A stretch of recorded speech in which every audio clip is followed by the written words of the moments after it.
Hey guys, it's Amy at Zoe Beck, and I'm going to do my weekly reading update for the last Sunday of 2018, December 30th.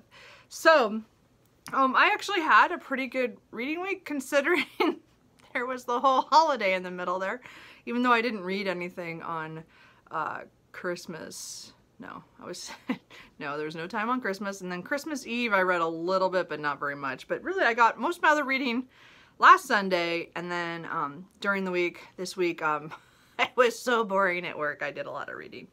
Probably shouldn't have, but it still worked out. Anyway, so I'm gonna go through the stuff that I read and finished, and then some of the stuff I'm in the middle of, and what I think I'm gonna read in the next week. Tomorrow I'll be putting up my first TBR for 2019 for January, and it'll be my first drawing by genre or by category, so we'll see how that goes. And as I said, I'm really excited to do it, to see what I get to pick.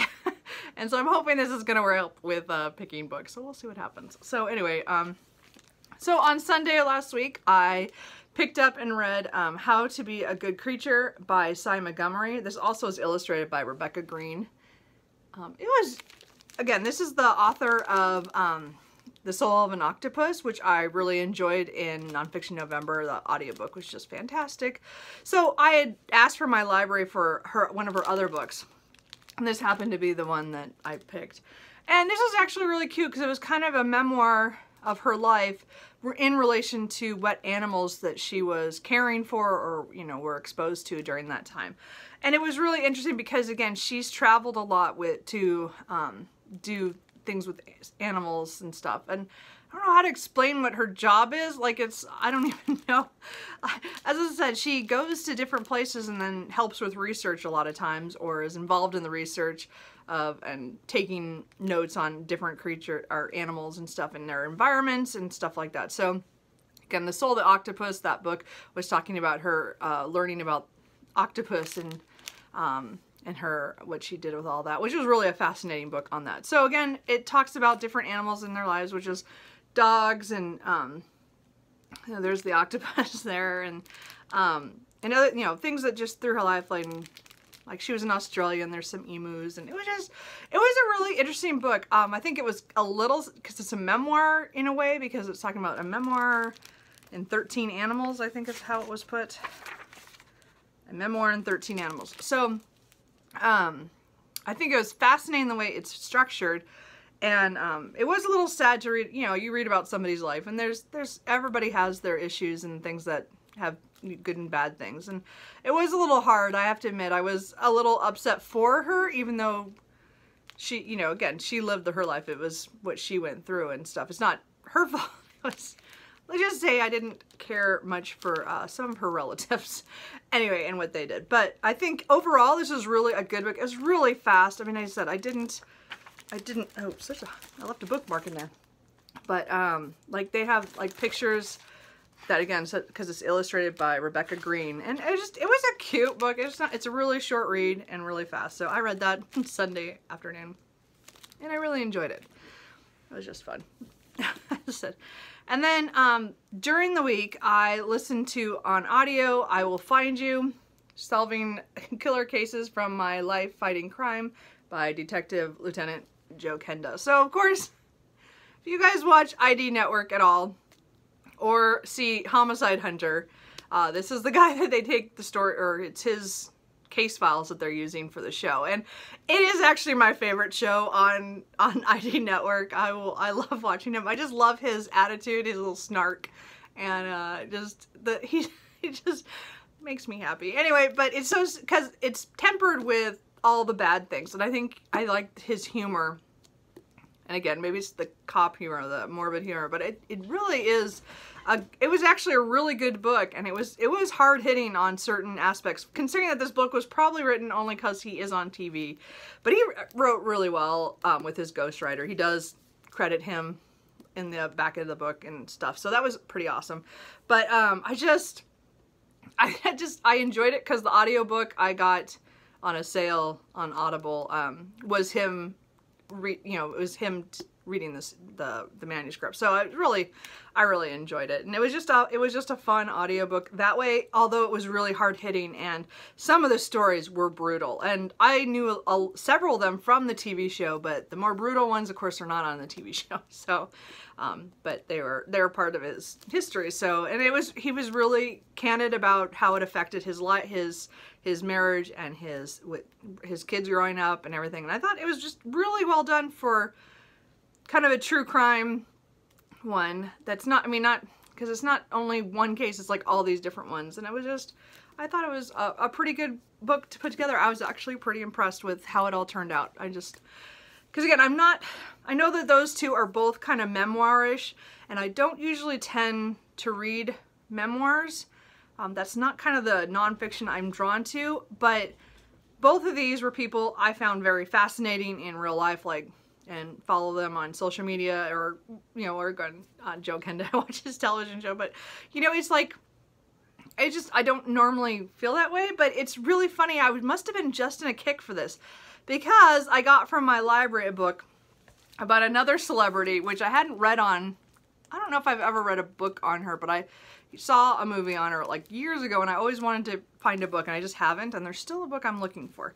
But I got Harlow in Hollywood, the blonde bombshell in the glamour capital, 1928 to 1937. So this is a book on Jean Harlow, and her rise into Hollywood and her fame, and her life story up until her death. I think she was 26. So it's really funny. There's only certain Hollywood stars in the past that I've ever been interested in. Jean Harlow is one of them.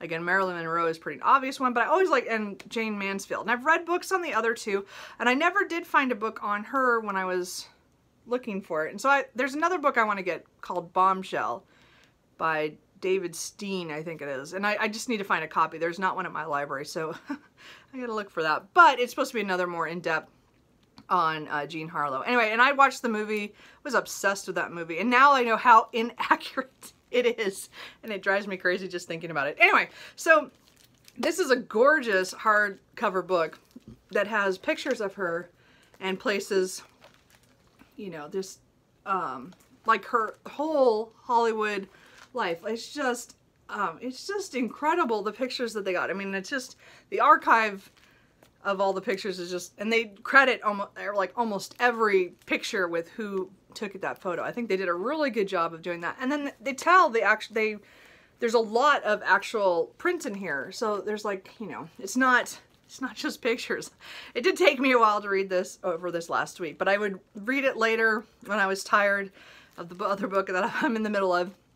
And I would read this before going to bed, and just because it was all the pretty pictures and then, you know, her story. So, I really enjoyed this. I kind of was intimidated when it turned out to be this huge book. But I mean, it was just it's a sad story in the end. But I like to see all the good things that she got to do and how she felt about them. And it's sad when someone dies because they were misdiagnosed with what their illness was, and it's just, or other people ignored that she was not feeling well. And I'm glad I read this. I would still really like to find another more a deeper, like, again, it told the story, and it did tell her life a lot, and I think there's a lot of good quotes in there and things. I just want more. I think I just want that other book that they actually referenced that one, and I guess it was like from 1993, but I still can't find it yet, so we're gonna look for that. So so after I finished, oh, I don't have that here. Anyway, I did listen to a short audiobook because I was trying to listen to stuff to get my number up, so I double my Goodreads score. That sounds so bad. But I did listen to The Dispatcher by John Scalzi, and I'm sorry I don't have my iPad. I'm not gonna go get it right now. But it was kind of a, you know, futuristic, or not futuristic, but alternate history, but, you know, future-wise, where all of a sudden people who are murdered actually come back to life. And so they wake up in their bedrooms naked and alive if they've been killed. And there are dispatchers, which is the main character, Tony, and what they do is they actually kill the person so that the person will wake up alive, and especially during like surgeries, like if things go wrong, then he kills the patient so then the patient will wake up and they have a second chance to do the surgery. It's like, it's very, and it has to do with another dispatcher who goes missing. And that story, I think overall it was definitely had the novella thing for me, where there was a lot of world building that I really enjoyed and I wanted more, but it just didn't give me enough. Because again, I think the audiobook was just under 4 hours, and I think the book is supposed to be like 100 and maybe 125, 130, and it was just like, it just wasn't enough. I wanted more. Except that I liked the way it wrapped up. I liked the way it went. You know, it was kind of, again, it was a mystery because it's pretty urban fantasy to me. So anyway, it was, I enjoyed it. I'm glad I finally listened to it. It was narrated by Zachary Quinto, the one who's in Star Trek, who plays Spock. I think that's how his name's said. Anyway, but it was really good. He did a good job of the audio. I enjoyed that. So anyway, so I finished that yesterday, yeah, and then I decided that I wanted to start another audiobook, and I was looking around going, well, I don't know, I don't want to start a whole thing, but I decided to go back and start listening again to my Sherlock Holmes. So right now I'm in the middle of The Adventures of Sherlock Holmes, and I'm only about a quarter of the way through the short stories in that. So I'm really enjoying that again. Again, Stephen Fry is the narrator on the audiobook, and they are fantastic. I'm totally enjoying them. So I figure I'm going to read or listen to probably just through the adventures of Sherlock Holmes for that book, and then I'll probably take a break and listen to something else because I actually have a book coming from the library. So, but I'm enjoying going back to Sherlock Holmes again because I wanted to continue on, but I had to take a break. You just can only listen to his voice for so long, and I did 2 novels, and then, you know, anyway, so I'm really enjoying that. So that'll be my car this week. And then I'm still trying to do my reread of The Three Musketeers by Alexander Dumas. I am within 130 pages of finishing this. I did make a lot of progress this week. I really pushed myself to read and to get this done. And again, it's so fascinating because I would have said this was one of my favorite books of all time. For many years, I probably would have. I might not say that quite so much now because when I read it, I'm a little, it's because I'm older and stuff, but I'm like, oh, okay, this is a little more cheesy than I remembered. Except that it's so good overall. I never know where it's going. To me, he writes in a way that a lot of people, if you like Dickens, probably would understand because it's serialized, so he's twisting and turning, and the events, you never know where it's going. And if you guys have watched any Three Musketeers interpretation, now I don't know about the newer ones, I think there was a TV show or something that I didn't watch, but most of the movies, they don't even come close to what actually happens in this book, because again, the book is like 670 pages. So I really am enjoying this. I'm still want to get it done by the end of the year, so I have 2 days to read 130 pages, which I'm hoping to do today and tomorrow and get it done so that sometime next year I can start the next book 20 years after, which I have had on my shelf for 20 years that I would really like to read. Isn't that hilarious? That's horrible, I mean, but I really want to finish the series, the Three Musketeers series, at least the first 5 books, and then go back and read the Red Sphinx later, because that was the last one that he published, and that just came out. I didn't even know about it until last year, so, or earlier this year. So anyway, Three Musketeers is my mission today and tomorrow, and to finish that. So, I don't know what I'm going to pick up next for sure, because I'm doing my TBR tomorrow and then drawing and then picking my what I want. I do at one point this week, maybe next weekend. I was hoping to do it this weekend, but I'm just running out of time of stuff I want to do. I do want to start my try a chapter tag and do my first 5 books that I want to try the first chapter of. So hopefully that'll happen this week. I just can't guarantee it's gonna happen this weekend, but it might be next weekend. Next weekend's pretty open for me, so I'm hoping I can do that.